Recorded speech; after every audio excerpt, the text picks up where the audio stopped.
Semangat pagi dan salam sejahtera untuk kita semua. Perkenalkan, nama saya Joni Aristumorang. Saya mahasiswa Universitas Mercu Buana Jakarta, jurusan akuntansi angkatan 2020.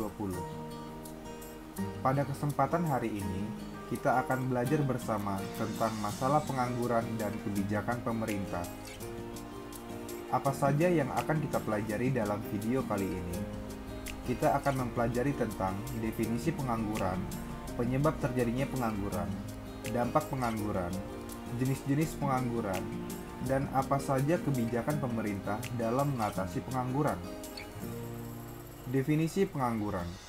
Pengangguran merupakan penduduk usia produktif yang tidak dapat bekerja, sedang mencari kerja, atau sedang menunggu dalam proses membangun sebuah bisnis.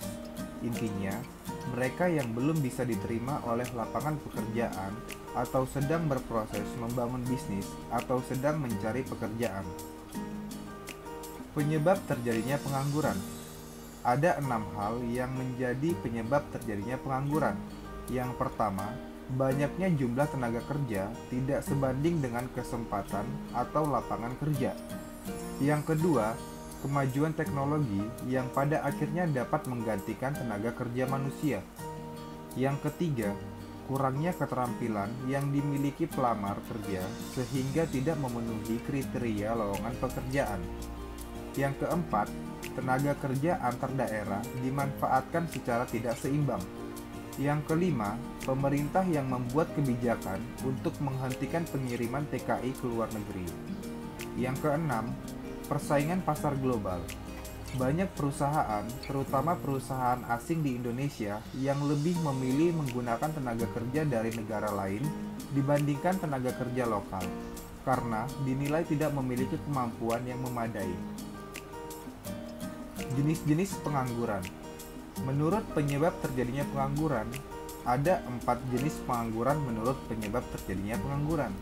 Yang pertama, konjungtur.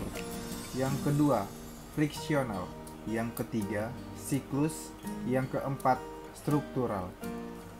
Pengangguran konjuntur merupakan pengangguran yang terjadi akibat penurunan aktivitas ekonomi.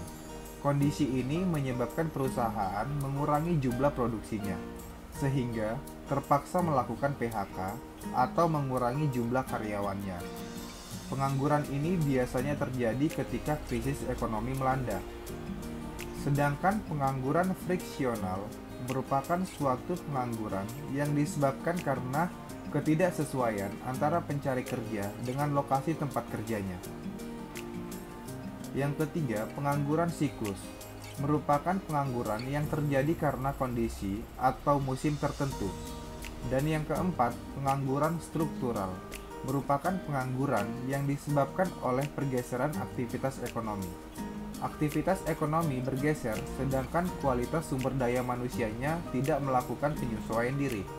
Pergeseran ini membuat sebagian orang tidak dapat mencari pekerjaan karena keterampilan mereka sudah berbeda dengan kebutuhan industri. Akibat terjadinya pengangguran. Ada beberapa hal yang terjadi ketika pengangguran di suatu negara terjadi sangat tinggi. Yang pertama, masalah sosial dan kriminalitas. Mereka yang menganggur tetap membutuhkan makan, membutuhkan penghasilan. Karena mereka tidak memiliki pekerjaan dan penghasilan, terkadang mereka terpaksa melakukan tindakan kriminal. Pengangguran juga dapat menjadi beban negara.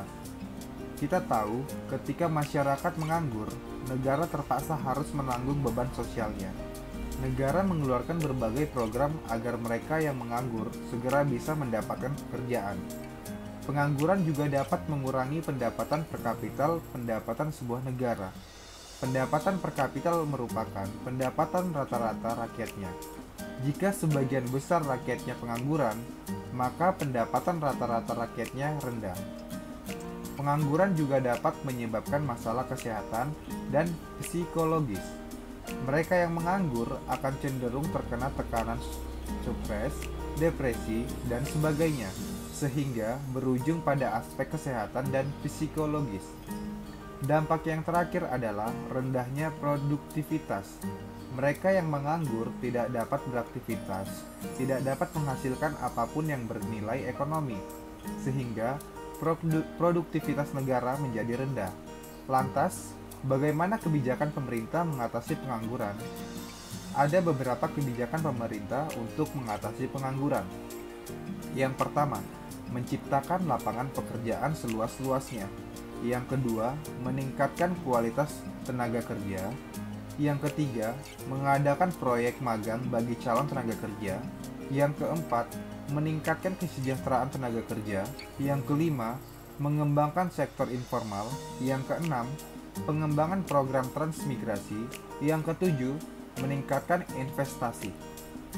Dari beberapa upaya di atas, pemerintah sudah menyediakan lapangan pekerjaan, tetapi jumlah lapangan pekerjaan yang tersedia lebih sedikit dibandingkan jumlah tenaga kerja yang butuh pekerjaan.